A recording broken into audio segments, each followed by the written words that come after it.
Sebagian besar manusia tidak menyadari bahwa realitas hidup terjadi sesuai dengan niat subjektif manusia itu sendiri. Tahukah Anda bahwa sebenarnya anggapan itu bukanlah omong kosong belaka? Seorang ilmuwan mekanika kuantum bernama Thomas Warren Campbell mengemukakan bahwa realitas adalah produk dari kesadaran.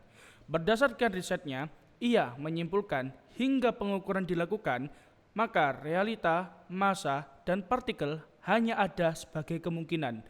Nah, menarik bukan? Terdapat eksperimen populer di dunia mekanika kuantum yang dikenal sebagai the double slit experiment. Eksperimen ini dilakukan pada kumpulan elektron yang merupakan substansi terkecil pembentuk alam semesta yang ditembakkan pada celah ke sebuah dinding datar di baliknya. Percobaan pertama, sekumpulan elektron ditembakkan ke sebuah lempengan yang memiliki satu buah celah vertikal di tengahnya. Elektron yang mampu melewati celah itu membentuk pita pada dinding di balik lempengan. Hasil ini sudah diduga karena mencerminkan sifat partikel pada umumnya yang bergerak lurus ketika ditembakkan. Layaknya metode ilmiah biasa, percobaan pun diulang. Namun kali ini dengan dua celah vertikal di lempengannya dengan memberikan satu perilaku yang sama. Sekumpulan elektron yang sama ditembakkan ke lempengan dengan dua celah vertikal padanya. Dan hasilnya sangat menarik. Elektron-elektron itu membentuk deretan pita berjajar. Bukan lagi satu pita, elektron bersikap layaknya gelombang sekarang, bukan lagi partikel. Pengujian pun diulang. Dengan tingkat ketidakpastian hasil yang meningkat, kali ini peneliti memutuskan untuk meletakkan alat deteksi di masing-masing celah di lempengan besi untuk mengetahui apa yang terjadi sebenarnya pada elektron-elektron itu. Kemudian, perilaku yang sama dijalankan. Dan hasilnya mengejutkan peneliti lagi. Elektron-elektron itu yang sebelumnya berbentuk fiksi gelombang, kembali lagi menjadi partikel dengan gambar proyeksi dua garis pita di dinding. Semakin penasaran, peneliti menguji ulang eksperimen dengan menonaktifkan alat deteksi hasilnya.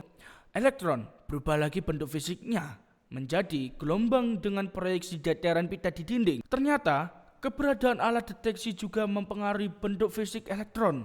Belum menemukan kesimpulan yang tepat, eksperimen dilanjutkan dengan sedikit modifikasi.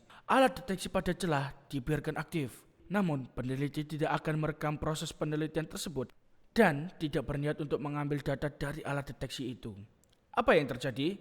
Elektron tetap berbentuk gelombang, padahal pada eksperimen sebelumnya ketika alat deteksi aktif, elektron memiliki bentuk fisik partikel. Dataran eksperimen ini membuktikan bahwasannya bentuk fisik elektron tidak dipengaruhi oleh alat deteksi, melainkan niat si peneliti. Ketika peneliti berniat mengukur elektron, maka ia berubah dari gelombang menjadi partikel. Berdasarkan fenomena inilah peneliti menyimpulkan bahwa pengamat menciptakan realitas. Selain itu, sewaktu elektron ditembakkan ke dinding dengan membutuhkan waktu untuk mencapainya, jadi jangan berekspektasi keinginan langsung secara instan dapat terwujud jadi kenyataan ya. Nah, sekarang apakah Anda percaya bahwa kita yang menciptakan realitas kita sendiri?